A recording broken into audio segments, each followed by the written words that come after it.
Hello students, today I will discuss another types of functions as I have already discussed in my last video lectures. Square root functions, cube functions, modulus functions, identity functions, reciprocal functions, and today I will discuss some more types of functions. So I will take first of all greatest integer function. What do you mean by greatest integer functions? Let us start greatest integer functions. Greatest integer function. Greatest integer function. Suppose x be any real number, then a square bracket, this represents greatest integer function. This is the greatest integer which is less than or equal to x. Suppose fx is equal to a square bracket, and this is the greatest integer function where x is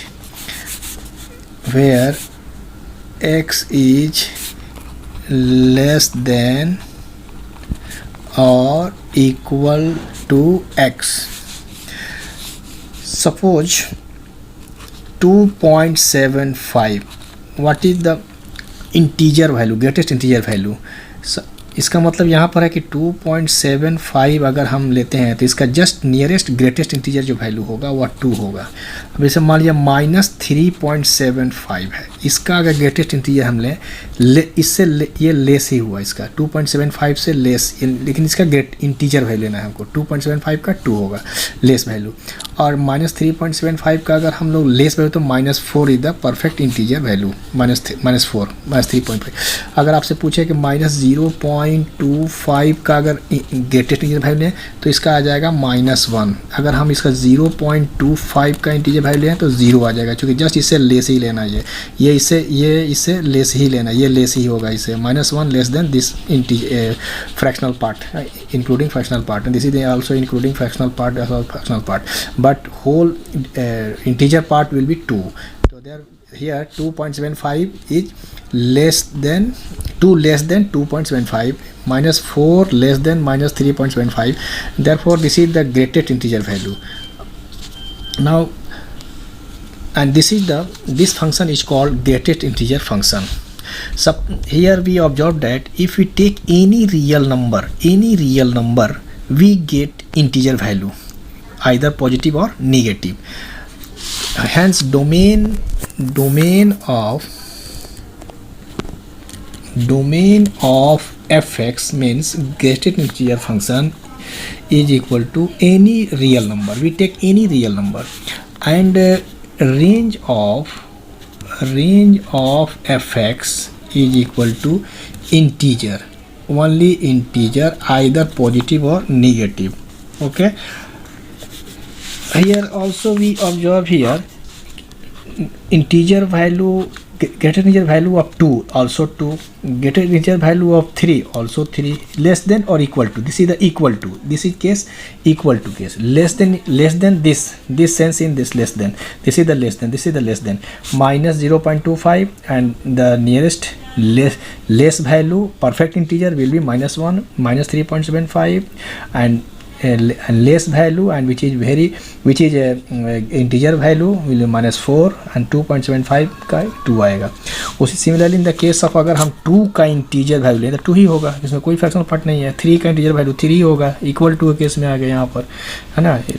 x less than equal to, this is the less than this is the less than this value, this is the less than this value. Here both meaning यहाँ पर दोनों मतलब यहाँ पर आपका समझ में आ रहा है. लेस देन और इक्वल टू कब लेंगे, तो अगर कोई perfect now we sketch the graph of integer functions like this is the x y axis है ना, x axis y axis, and therefore this is the 0 1 2 3 4 1 2 3 and -1 -2 -3, and therefore ये -1 ये हो गया -2 और ये -3 -4 -4 4.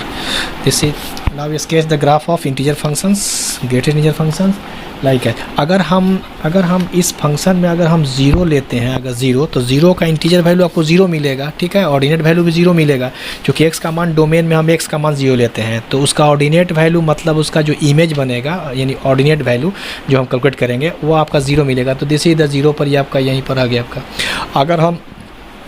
अगर हम 0 और 1 के बीच में, अगर 0 और 1 के बीच में कोई नंबर लेते हैं यहाँ पर, तो 0 और 1 के बीच में अगर कोई नंबर लें तो उसका वैल्यू आपको क्या मिलेगा, 0 मिलेगा, ठीक है ना, 0 मिलेगा.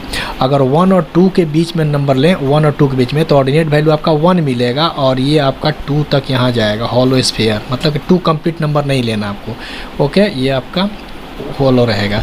इस पर 2 और 3 के बीच में कोई नंबर ले, यानी 2 से जस्ट बड़ा और 3 से छोटा, तो 2 और 3 के बीच में नंबर क्या हो सकता है, 2.75 हो सकता है, 2.68 हो सकता है, लेकिन उसका इंटीजर वैल्यू क्या मिलेगा, 2 मिलेगा. तो 2 यहाँ पर आपका आएगा, ये 2 आपका यहाँ ऑर्डिनेट वैल्यू मिलेगा और ये 3 तक आपका जाएगा, यह हॉलो स्फीयर बनेगा, ये आपका ये बनेगा ऐसे. इसके बाद अब 3 और 4 के बीच में कोई नंबर अगर इंटीजर अगर हम नंबर लें 3 और 4 के बीच में, तब 3.1 3.2 3.4 3.6 यानी 3.9 तक अगर चल जाए, 4 तो लेना नहीं हमको है, तो उसका ऑर्डिनेट वैल्यू क्या मिलेगा हमको, 3 मिलेगा. तो 3 के सामने ये आपका पूरा जाएगा और ये 4 तक हम नंबर तो नहीं लेंगे, हॉलो स्फीयर बनेगा ये आपका.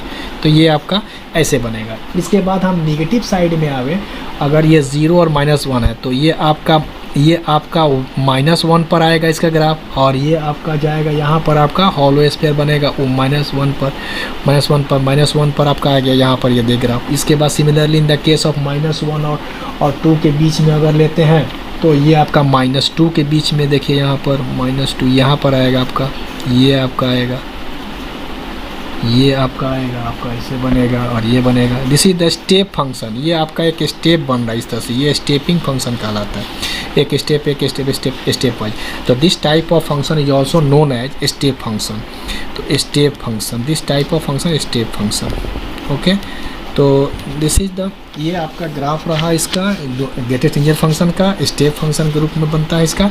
यानी अगर आप f(x) यहाँ पर 0 less than equal to x less than 1, तो इसका जो f(x) is equal to greatest integer x है, वह वैल्यू आपको 0 मिलेगा. अगर 1 less than equal to x less than 2 है तो इसका वैल्यू आपका 1 मिलेगा, क्योंकि 1 से छोटा और 1 के बराबर कोई नंबर ले लें तो 1 मिलेगा, और 2 से छोटा नंबर कोई ले 1 और 2 के बीच में तो आपको 1 मिलेगा. इस तरह से आपका ग्राफ आपका 2 less than equal to x less than 3, तो आपका ये 2 मिलेगा, ठीक है ना. इस तरह से आपका ये ग्राफ मिलते जाएगा. इसमें कुछ हम प्रॉपर्टीज़ पर हम लोग ख्याल करेंगे, जैसे some properties on greatest integer functions, जैसे सपोज प्रॉपर्टीज ऑन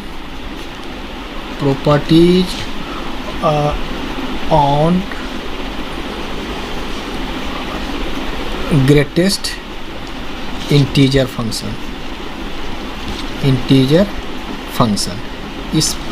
इसमें हम लोग क्या करेंगे कि जैसे यहाँ पर आप देखें कि अगर कोई सपोज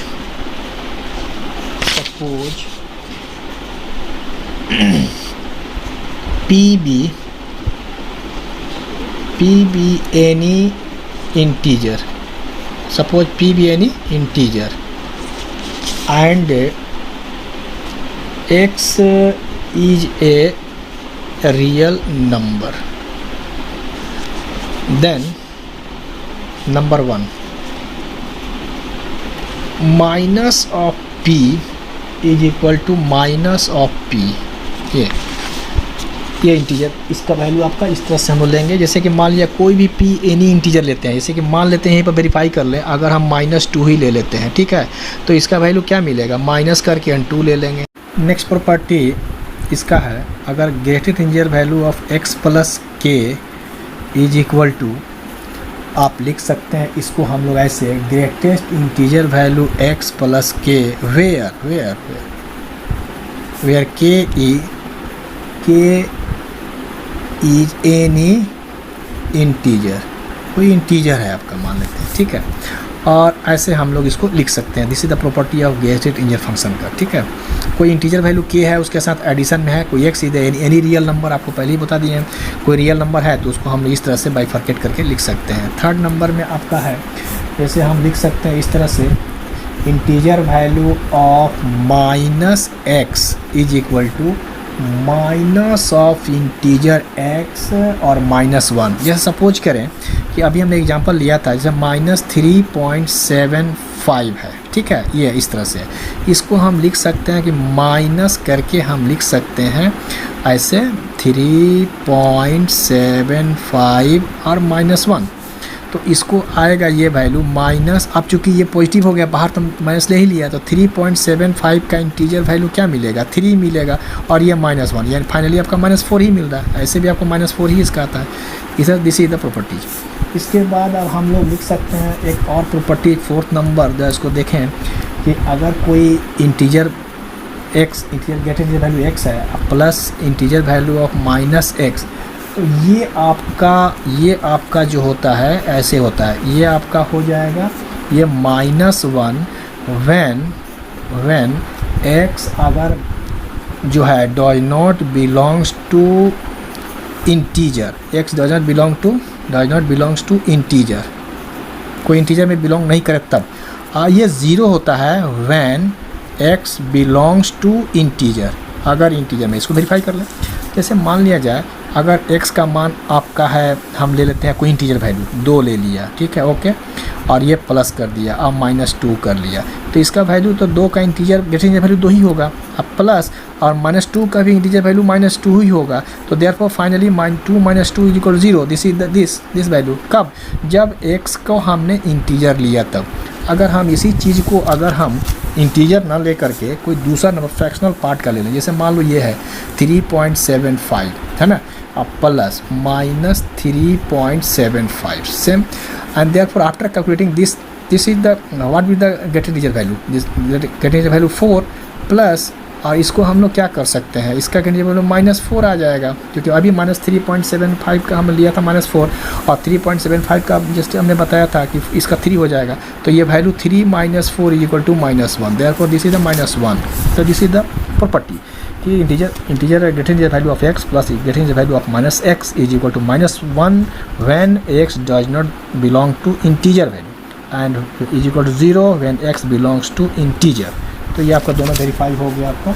इस तरह से हम लोग निकालते चलेंगे। 5वां नंबर प्रॉपर्टी एक और देख लेते हैं इसका, अगर इंटीजर वैल्यू ऑफ x है plus integer value of -x है, तो इसको हम लोग लिख सकते हैं 2 of integer value x plus 1 if x does not belongs to integer and therefore and this is nothing but 2 of integer value of x, ये तभी होता है if x belongs to integer, ये इंटीजर में जब बिलोंग करेगा तो ये वैल्यू इसका कैलकुलेट होकर ये आएगा, और इसका वैल्यू ये आएगा, तब ही आएगा जब x does not belongs to integer. Okay, तो ये सारी चीज़ें आपका इस तरह से प्रॉपर्टीज़ को ख्याल रखें और इसको आप ध्यान में रखें। और इसके बाद फिर हम लोग नेक्स्ट इसमें तो हम लोग डोमेन रेंज देख ही लिया, डोमेन और रेंज हमने बता ही दिया। इसके बाद इसमें कोई एसिम्प्टोट्स नहीं होगा, इसमें there is no any asymptotes, कोई एसिम्प्टोट्स नहीं है इसमें। और इसका जो भी रियल नंबर लेंगे उसका जो भी वैल्यू आएगा वो इंटीजर वैल्यू मिलेगा, आइदर पॉजिटिव मिलेगा आइदर नेगेटिव मिलेगा, और ये सारी वैल्यू आपको सारे कैलकुलेट करते रहना, इसको देखता है। नेक्स्ट हम लोग fractional part of the function करते हैं। नेक्स्ट है types of function is fractional part function.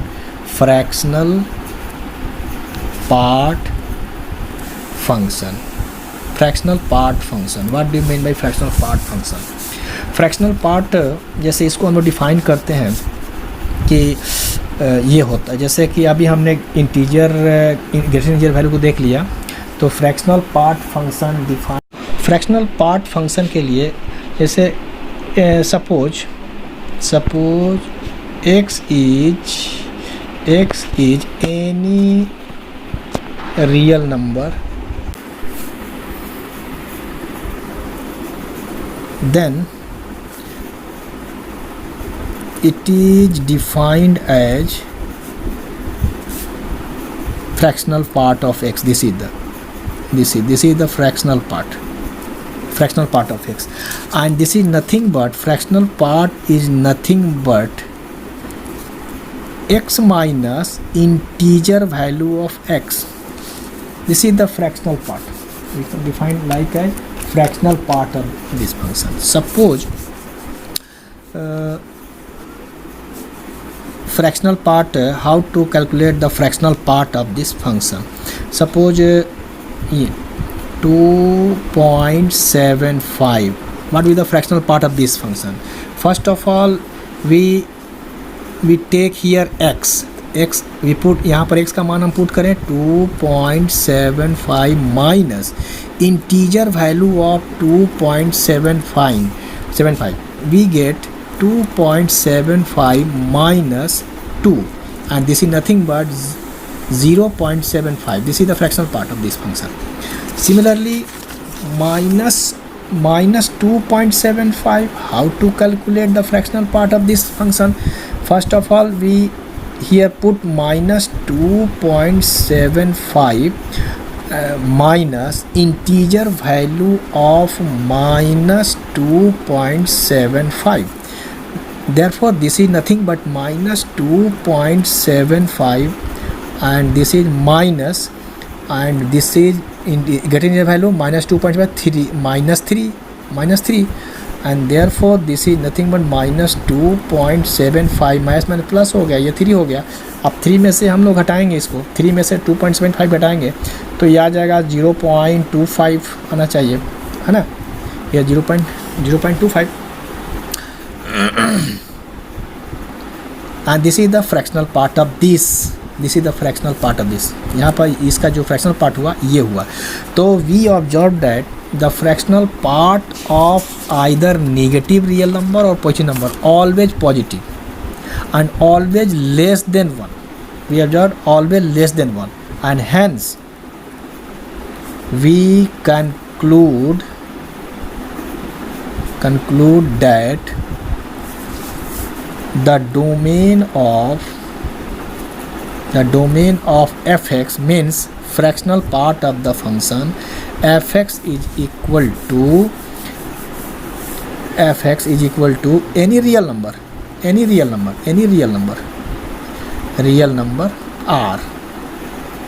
This is nothing but r, any real number. We take any real number, but the range will be range of fx is equal to range of fx belongs to close interval 0 and open interval 1. इसका 0 भी आ सकता है, जैसे कि मान लिया जाए fractional part 2 का हमको निकालना है, इसका आपका फ्रैक्शनल पार्ट, ये 2 रियल नंबर 2 का हमको फ्रैक्शनल पार्ट निकालना है. तो that means 2 minus integer value 2, and therefore this is nothing but 2 minus 2, and this is the 0. तो 0 भी आ सकता है, लेकिन 0 से बड़ा और 1 से छोटा, ठीक है. यानी जब भी इसका रेंज जब आएगा हमारा, यानी 0 less then y and this less than 1, this is the range value of fractional part fx is equal to, and y is equal nothing but fx, and this is nothing but fractional part of x, and this is nothing but x minus this value. This is the meaning of fractional part of x.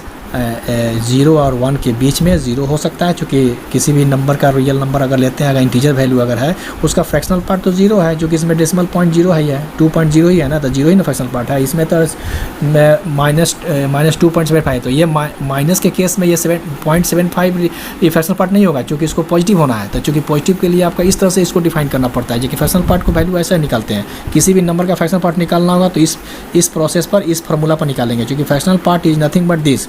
और इसी को आप निकाल सकते हैं ना ऐसे कि कोई भी नंबर रियल नंबर जो होता है वह होता है फ्रैक्शनल पार्ट है ना, plus integer part, this is the also formula fraction. Now f x is equal to fractional part of x is equal to x minus greatest integer value of x, and this is nothing but this equal to x when x belongs to a closed interval 0 or 1, ठीक, okay, and this is nothing but x minus 1 when x belongs to closed interval 1 to open interval, and this is but x minus 2 when x belongs to 2 3 open interval, ये close interval यहाँ से हो जाएगा। इस तरह से आपका चलता चलेगा ये when x belongs to ना 3,4 ओपन इंटरवल। तो इस तरह से ये आपका एक स्ट्रेट लाइन मिलेगा। इसका ग्राफ अगर स्केच करें तो इसका ग्राफ आपका इस तरह से बनेगा। आपका देखिए ये बनेगा आपका ग्राफ, ये 0 हो गया, 1 2 3 4 5, ठीक, ओके, और ये आपका बनेगा 1 और ये 2 और इधर आ गया -1 -2 एंड -1 -2 -3। तो अगर मान लिया जाए कि अगर हम 0 और 1 के बीच में कोई नंबर लें तो इसका जो ग्राफ जो बनेगा वह आपका ग्राफ 0 पर आएगा, और 0 से 1 के बीच में अगर ये हॉलो यहाँ पर आपका है ये 1, तो ये आपका हॉलो स्फीयर बनेगा। ओके, 1 और 2 के बीच में जाएं तो 1 और 2 के बीच में जाएं तो ये आपका ग्राफ इस तरह से जाएगा, और ये 2 पर हॉलो ये हॉलो बनेगा, यहाँ हॉलो बनेगा, ठीक है, ओके। इस तरह से ये आपका ग्राफ, ये देखिए यहाँ पर हॉलो बनेगा, और ये तो इसका मतलब ये हुआ कि इस सब का ग्राफ का जो ऑर्डिनेट वैल्यू होगा वह 1 ही पर आएगा। 1 पर नहीं जाएगा कंप्लीट, क्योंकि 1 को एक्सक्लूड करेगा, ओके, 1 को एक्सक्लूड करेगा, and this is the graph of ये आपका। और फिर निगेटिव केस में भी वैसे ही हम लोग लें तो ये भी आपका ग्राफ देखिए इस तरह से जाएगा, और ये हॉलो मार्क हो जाएगा यहाँ पर। फिर इसके बाद ये फिर 1 पर ही जाएगा रखेगा। फिर इसके बाद ये देखिए ये ग्राफ -1 और -2 के बीच में, तो ये आपका आएगा। फिर इसके बाद ये जाएगा इस तरह से, ये हॉलो मार्क, ये आपका ये ग्राफ इस तरह से जाएगा, यानी कंप्लीट 1 पर। इसका ऑर्डिनेट वैल्यू 1 तो होगा नहीं, क्योंकि रेंज वैल्यू 1 से कम ही होगा, और इसका 0 और 1 के बीच में होगा, ठीक है, ओके। तो जैसे आपसे पूछा जाए कि 0.9 का फ्रैक्शनल पार्ट ऑफ फंक्शन क्या होगा, तो 0.9 का 9.9 हो गया, ठीक है ना। 2.9 का क्या होगा, 9 होगा, ठीक है। इस तरह से हम लोग इसको देखते हैं। अब जैसे क्वेश्चन ये पूछता है कि कोई क्वेश्चन आपसे पूछे कि अगर फ्रैक्शनल पार्ट x दिया हुआ है और इसका वैल्यू दिया हुआ 0.3, how many solutions, how many ऐसे करें, सॉल्यूशन ऑफ x का सॉल्यूशन निकालना है। अगर ये गिवन है कि फ्रैक्शनल पार्ट ऑफ x का 0.3, तो x का क्या क्या मान हो सकता है कि जिसका कि 0.3 हो, तो इनफाइनाइट होगा, इनफाइनाइट सॉल्यूशन होगा x का, इनफाइनाइट सॉल्यूशन ऑफ x का इनफाइनाइट सॉल्यूशन होगा। इसलिए कि अगर हम रखते हैं 1.3, ठीक है, तो इसका क्या आएगा, फ्रैक्शनल पार्ट 0.3 आएगा, ठीक है ना, 0.3 आएगा। अगर हम ये 2.3 रखें तो क्या मिलेगा, 0.3 ही मिलेगा, क्योंकि अगर इसका हम फ्रैक्शनल पार्ट का कैलकुलेट करके निकालें तो 2.3 माइनस 2.3, तो ये 2.3 माइनस 2, चूँकि इसका ग्रेटर इंटीजर वैल्यू 2 होगा, तो 2.3 में से ठीक है तो 0.3। तो कोई भी नंबर अगर x का मान यहाँ डाल दें 1.3, 2.3, 3.3, 4.3, 5.3, सब का 0.3 सोल्यूशन आएगा। इसका मतलब इसका वैल्यू क्या होगा, इनफाइनाइट सोल्यूशन ऑफ x हो जाएगा, ठीक है ना। x इनफाइनाइट होगा, x का मान इनफाइनाइट होगा। बहुत सारे नंबर हम दे सकते हैं 1.3, 2.3, 4.3, सबका 0.3 आपका फ्रैक्शनल पार्ट आएगा, okay. Similarly in the case of, जैसे अगर आपसे पूछे कि fractional part of x is equal to 2, what is the solution of x, तो क्या होगा, क्योंकि कोई भी ऐसा नंबर नहीं है रियल नंबर में जिसका कि फ्रैक्शनल पार्ट 2 हो जाए, ऐसा है, तो इसका मतलब है कि नो सॉल्यूशन, यानी x belongs to 5, okay, x belongs to 5। अगर आपसे कोई पूछे कि fractional part of x is equal to 0, तो what will the solution of x, इसका मतलब ये हुआ कि x belongs to integer, integer है आपका, कोई इंटीजर वैल्यू है तभी उसका फ्रैक्शनल पार्ट, क्योंकि इंटीजर वैल्यू लेंगे जैसे ये है 2 का fractional part of fractional part 2 का, तो क्या होगा 0 ना होगा, इसका फ्रैक्शनल पार्ट कहाँ है 2.0 है तो 0 आ गया इसका मतलब कि अगर fractional part of x is equal to 0 बोलता है तो what will the value of x, इसका मतलब x का वैल्यू जो होगा वह इंटीजर ही होगा कोई, है ना। बहुत सारे इंटीजर, कोई भी इंटीजर ले सकते हैं इसमें, तो उसका फ्रैक्शनल 0 होगा। अगर fractional part of x is equal to 2 है, इसका मतलब fractional part of x equal 2, इसका मतलब x का वैल्यू क्या होना चाहिए कि उसका फ्रैक्शनल पार्ट 2 हो, तो इसका मतलब है कि x का कोई ऐसा वैल्यू नहीं है जिसका फ्रैक्शनल पार्ट 2 हो, क्योंकि फ्रैक्शनल पार्ट जब भी होगा तो वह 1 से छोटा ही नंबर होगा, यहाँ तो 2 दिया हुआ है, इसलिए x belong to set of 5, यानी कोई भी सोल्यूशन नहीं होगा, नॉन एम्प्टी हो जाएगा, x बिलोंग्स टू 5। इसके इसी तरह similar in the case of ये आपका, ये बेसिक हमने आपको बता रहे हैं कि बेसिक कंसेप्ट आपको बहुत ज़रूरी है। अब इसके बाद आपसे कोई पूछता है कि डोमेन फ्रैक्शनल पार्ट का, जैसे कि मान लीजिए कोई आपको पूछे कि find the domain of 1 by fractional part of x and range, find the domain of this and also range. Suppose f x is equal to आपका है 1 by fractional part of x, ठीक है, ओके। इसका हमको domain निकालना है कि यह डोमेन किस पॉइंट पर ये आपका डिफाइंड है। हमको पहले पता करना होगा कि यहाँ पर x का मान क्या दें कि उसका फ्रैक्शनल पार्ट 0 नहीं है, 0 आने से आपका क्या होना चाहिए, अनडिफाइंड हो जाएगा। इसका मतलब ये हुआ कि इसको f x to be defined when fractional part of x not equal to 0, तो ये 0 कब हो, ये 0 कब नहीं होगा, जब इसमें इंटीजर पार्ट, अगर इंटीजर वैल्यू दे दें अगर तो 0 हो जाएगा। इसका मतलब इंटीजर छोड़ करके कोई भी रियल नंबर अगर इसमें हम दे दें तो ये वैल्यू फाइनाइट मिलेगा। इसका मतलब ये हुआ कि इसका डोमेन जो हो गया वह domain of f x is equal to, ये आपका domain of f x is equal to जो होगा वह हो जाएगा r रियल नंबर के सेट में इंटीजर को माइनस कर दें तो वही आपका डोमेन ऑफ एफ एक्स हो जाएगा। यानी कहने का मतलब कि x का जो वैल्यू होगा x is equal to r minus I, यानी इंटीजर वैल्यू को माइनस करके रियल में से इंटीजर वैल्यू को माइनस कर दें तो वह जो x होगा वह आपको कोई फाइनाइट वैल्यू देगा, और 1 by finite that means finite, okay. तब ये फाइनाइट वैल्यू हो जाएगा। अगर जैसी इंटीजर डालिएगा 2, 3, 4 तो फ्रैक्शनल पार्ट 0, होल नंबर 0 आपका होगा 1 बाई। अच्छा, इसके बाद रेंज जो होगा, इसका रेंज अगर निकालें, range of f x means 1 by fractional part of x, this is the, now we have to find range of f x, ठीक है, ओके। तो एफ एक्स का मतलब y मान लेते हैं, y is equal to 1 by fractional part of x and this is nothing but fractional part of x is equal to 1 by y। अब चूंकि हम अभी जानते हैं कि फ्रैक्शनल पार्ट का जो रेंज होता है वह 0 और 1 के नीचे, 0 के और 1 के बीच होता है, 0 भी होता है, 1 से छोटा ही नंबर होता है, ठीक है। यानी फ्रैक्शनल पार्ट ऑफ x का जो इसका जो रेंज होगा, इसका जो रेंज होता है वह रेंज जो होता है वह होता है आपका रेंज जो होगा वह क्लोज इंटरवल 0 और 1 ओपन इंटरवल, ये होता है, यानी 0 और 1 के जस्ट नीचे जो वैल्यू होता है, यानी 1 से छोटा होता है।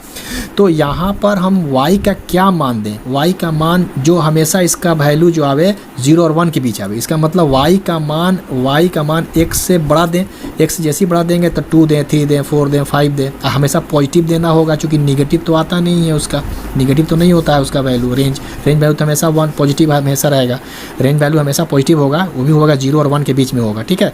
तो y का मान तो यहाँ पॉजिटिव ही देना पड़ेगा, तो पॉजिटिव ऐसा नंबर दें जो 1 से छोटा हो, तो 1 छोटा तभी हो सकता है कि यहाँ पर हम 1 से बड़ा नंबर डाल दें, यहाँ पर 2 दे दें, 3 दे दें, 4 दे दें, तो 1/2, 1/3, 1/4 जो हमेशा 1 छोटा होगा। इसका मतलब कि y greater than 1, y greater than 1 का मतलब हो गया कि रेंज वैल्यू, ये हो गया range of f x is equal to y greater than 1, y का मान 1 से बड़ा देंगे तभी आपका हमारा क्या होगा, उसका वैल्यू हमारा 1 छोटा होगा। And this is the domain, this is the range of f x, range of f x is equal to y greater than 1 and y is equal to 1 by fractional part of x तो y का मान 1 से बड़ा, 1 के बराबर भी नहीं, 1 से बड़ा नंबर देना है, ठीक है। तो 1 से बड़ा नंबर जिसे डालेंगे तो आपका रेंज वैल्यू, इसका पूरे का रेंज वैल्यू मिलेगा। और इसका डोमेन के बारे में आप देख लिया कि रियल नंबर में से इंटीजर वैल्यू को सब्ट्रैक्ट कर दें और उसका जो भी वैल्यू जो नंबर होगा, जो बचा होगा वो डालेंगे, वो फाइनाइट मिलेगा। और फाइनाइट 1/फाइनाइट that means finite, okay.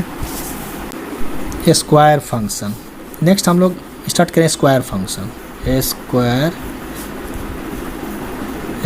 Function, a function f(x) is defined as f(x) is equal to x square, where x belongs to set of real numbers, okay. तो यहाँ ये स्क्वायर फंक्शन हुआ, इसको हम लोग स्क्वायर फंक्शन बोलेंगे। अगर यहाँ पर x का मान ऑब्जर्व करें हम लोग, x का मान 0 दें तो ये 0 आएगा। f1 रखें x का मान तो 1 का स्क्वायर 1, f2 दें तो 2 का स्क्वायर आपका 4, इस तरह से -1 दें तो 1, -2 दें तब भी आपका 4। यानी हम ये ऑब्जर्व कर रहे हैं कि अगर इसका x का यानी डोमेन का कोई पॉइंट अगर देते हैं, either positive either negative, any real number, we get always positive value, यानी पॉजिटिव इसका इमेज मिल रहा है, यानी ऑर्डिनेट वैल्यू पॉजिटिव मिल रहा है, ओके। इसका मतलब ये हुआ कि domain of f(x), domain of f(x) is equal to any real number, that means -∞ से +∞ के बीच कुछ भी नंबर डालें हैं तो वो आपका डोमेन में पॉइंट है आपका। उसका रेंज ऑफ जो होगा, range of f(x) is equal to, ये हमेशा r पॉजिटिव मिलेगा आपका, हमेशा पॉजिटिव, यानी कहने का मतलब कि ये 0 और इनफाइनाइट, ये 0 और इनफाइनाइट के बीच में नंबर ये मिलेंगे, यानी कोई भी नंबर मिलेगा पॉजिटिव मिलेगा, ठीक है। तो इसका ग्राफ के स्केच करके हम लोग देख लें, यानी f(x) is equal to x square, this is nothing, y is equal to x square. इसका ग्राफ अगर हम लोग देखें तो इसका ग्राफ आपका ये ओरिजिन से पास करेगा, सारी बातें आपको हम बताए हैं। And this graph is nothing but f(x) is equal to x square, and this is the y-axis, origin, x-axis, and this is 1 2 3 -1 -2 1 2 -1, ये सब ये। तो ये आपको हम पिछले क्लास में बताया था कि ये कर्व आपका चूँकि x का मान पॉजिटिव देने से भी आपका पॉजिटिव वैल्यू मिलेगा और s का मान नेगेटिव देने से भी आपका ग्राफ पॉजिटिव वैल्यू यानी ऑर्डिनेट आपका हमेशा पॉजिटिव डायरेक्शन में जाएगा। जैसे जैसे x का मान बढ़ाते जाएंगे आपका ग्राफ इंक्रीजिंग ऑर्डर में जाएगा, इधर भी आपका माइनस, इधर भी नेगेटिव, आप नेगेटिव वैल्यू दे रहे हैं तो हमेशा पॉजिटिव की तरफ ऊपर अपवर्ड डायरेक्शन में ग्राफ जा रहा है आपका, इंक्रीजिंग ऑर्डर में ऊपर जा रहा है। इसका मतलब कि ठीक है आपका कि हमेशा ऑर्डिनेट जो वैल्यू मिल रहा है वो ऑर्डिनेट वैल्यू हमेशा आपका पॉजिटिव मिल रहा है और डोमेन का पॉइंट आपका हर पॉइंट डोमेन में इसके हर पॉइंट पर से कर्व को कट कर रहा है। इसका मतलब कि ये पॉइंट सारे पॉइंट आपका डोमेन में है, इसलिए डिफाइंड है फंक्शन। और चूंकि ये कर्व ओरिजिन पर टच करेगी और एक साइड से टच करेगी, जैसा कि पिछले क्लास में बताया था कि कोई भी चूंकि सेकेंड डिग्री का इक्वेशन है तो ये कर्व टाइप का इक्वेशन, कर्व टाइप का इसका ग्राफ होगा। तो ये कर्व होगा, ओरिजिन से पास करेगी तो ओरिजिन से किस शक्ल में निकलेगी, किस तरह से निकलेगी, किसको टच करके निकलेगी, एक्स एक्सिस को, वाई एक्सिस को। तो चूंकि y बराबर एक्स स्क्वायर है तो लोएस्ट डिग्री टर्म को इक्वेट कर दें हम लोग, लोएस्ट डिग्री टर्म y बराबर 0, y बराबर 0 इक्वेट किया चूंकि लोएस्ट डिग्री टर्म यही आपका है। तो y बराबर 0, y बराबर 0 क्या इंडिकेट करता है, एक्स एक्सिस इंडिकेट करता है, this is the x axis. The x axis क्या बताता है कि वह कर्व पर जो टेंजेंट होगा वह एक्स एक्सिस होगा एट ओरिजिन, यही ना मतलब हुआ, एट ओरिजिन पर एक्स एक्सिस उस कर्व पर टेंजेंट होगा। तो ये एक्स एक्सिस आपका टेंजेंट बन रहा है, यानी टेंजेंट ओरिजिन पर एक्स एक्सिस हो रहा है, इसलिए ये एक्स एक्सिस को एट ओरिजिन टच करके इधर से भी निकलेगी और इधर से भी निकलेगी। दूसरी बात, एक चीज़ और हम लोग देख लें कि ये कर्व चूँकि अगर वाई एक्सिस के अलॉन्ग अगर हम फोल्ड करें तो ठीक ये कर्व पे एक दूसरे पर आकर के सिमेट्रिक, मतलब कि ये आके एक दूसरे पर कवर करेगा। इसका मतलब कि this another concept symmetricity of the function, तो सिमेट्रिक होगा। यानी सिमेट्रिक कब होगा, सिमेट्रिक के लिए हम लोग बताएंगे कि अगर कोई कर्व सिमेट्रिक है किसके अलॉन्ग, एक्स एक्सिस के अलॉन्ग, वाई एक्सिस के along, at origin, opposite quadrants, ये भी हो सकता है ना। तो यहाँ पर चूंकि वाई एक्सिस के अलॉन्ग सिमेट्रिसिटी दिखाना है, तो वाई एक्सिस के अलॉन्ग अगर उस कर्व को हम फोल्ड करें तो ये कर्व एकदम कंप्लीट एक दूसरे को कंप्लीट एकदम ढक लेगा, कवर कर जाएगा। इसका मतलब कि ये जो कर्व है symmetrical about Y axis, this curve is symmetric about Y axis. Okay, y axis के अलॉन्ग आपका सिमेट्रिक है, जो कि जितना पोर्शन का कर्व ये देख रहे हैं इस पोर्शन में और यही पोर्शन आपका सेम है, तो दोनों को अगर हम इसको मिरर मान लें और इसके अलॉन्ग अगर हम इसका इमेज देखें तो इसका इमेज ये बनेगा, इसका इमेज ये बनेगा। ठीक है। दूसरी बात, symmetric about Y axis, symmetric about X axis, symmetric about origin. इसको पता करने के लिए अगर आप देखें, अगर F of X comma minus Y अगर है और F of minus X Y और F of minus X minus Y, ये तीन है आपका पैटर्न।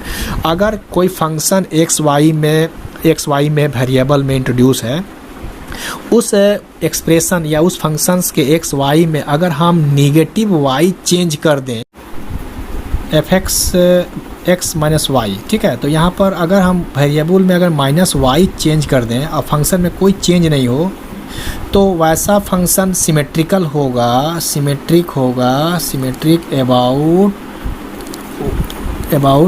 वाई एक्सिस के अलॉन्ग सिमेट्रिक होगा। अगर वेरिएबल में निगेटिव एक्स चेंज कर दें, सिर्फ निगेटिव एक्स की जगह निगेटिव बना दें और फंक्शन का वैल्यू में कोई चेंज नहीं हो, after negative of x, putting the value of x instead of minus x instead of x, we get same fxy। इसका मतलब कि वह सिमेट्रिक होगा सिमेट्रिक अबाउट एक्स एक्सिस। जैसे यहाँ पर हो रहा है, अगर x का वैल्यू हम निगेटिव भी कर दें, निगेटिव यहाँ कर दें तो एक्स स्क्वायर, जैसे एफ ऑफ माइनस एक्स कर दें तो माइनस एक्स का whole square, that means x square, function वही आ गया, एफ एक्स ही हो गया आपका। इसका मतलब निगेटिव देने से भी आपका एफ एक्स ही हो जा रहा है। इसका मतलब कि ये symmetrical about Y axis, about क्या हो जाएगा आपका, symmetrical about Y axis, sorry यहाँ पर गलत हो गया, सिमेट्रिकल अबाउट वाई एक्सिस। और ये जो हो जाएगा सिमेट्रिकल अबाउट एक्स एक्सिस, उल्टा लिखा गया ना यहाँ पर, एक्स एक्सिस, ये सिमेट्रिकल अबाउट वाई एक्सिस और symmetrical about X axis.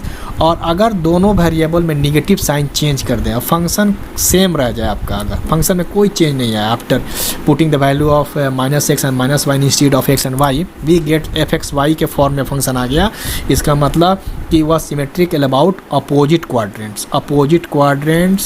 Quadrants होगा या अबाउट ओरिजिन हो जाएगा। ठीक है ना, तो वो अबाउट ओरिजिन या अपोजिट क्वाड्रेंट।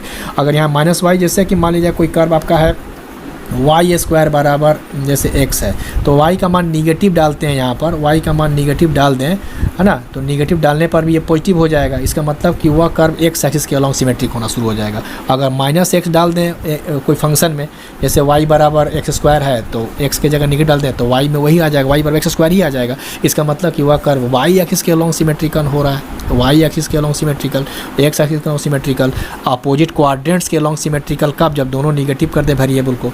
और यहाँ पर आप एक और गौर कीजिएगा कि इस कर्व का, इस फंक्शन का मैक्सिमम और मिनिमम वैल्यू तो आप समझिए गए। मिनिमम वैल्यू आपका 0, चूँकि ऑर्डिनेट वैल्यू जो लोएस्ट वैल्यू होगा ऑर्डिनेट का वह 0 हो जाएगा और इनफाइनाइट हो जाएगा, इसका कर्व का मैक्सिमम वैल्यू हो जाएगा। ओके,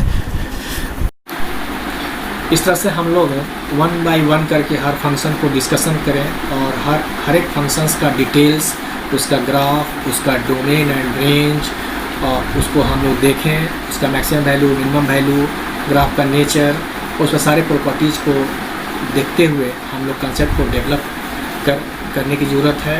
और हम कोशिश करते हैं कि हर फंक्शंस का डिटेल्स उसको आपके सामने तक हम लाएं और कोशिश करते हैं कि हम वेरियस प्रॉब्लम्स इसके बाद हम लोग टेक करेंगे कि डिफरेंट टाइप्स ऑफ प्रॉब्लम्स क्या क्या हो सकता है फंक्शंस में और किस तरह का फंक्शंस का प्रॉब्लम्स है उसको हम लोग कैटेगराइज करेंगे, किस टाइप 1, टाइप 2, टाइप 3 करके हम लोग उसको देखेंगे, जिससे कि आपका काफ़ी बेसिक कंसेप्ट डेवलप होगा।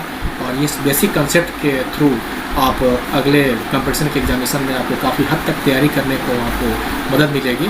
और हमारा एम ही यही है कि आपका हम बेसिक कंसेप्ट को काफ़ी नीचे से, फ्रॉम वेरी बिगिनिंग से काफ़ी नीचे से ऊपर तक हम आपको लाएं और जिससे आपको आगे के कंपटीशन एग्जामिनेशन में काफ़ी आपको उससे फ़ायदा मिले और इससे आपको और आगे डेवलप करने में आपको आसानी सहूलियत होगी सर।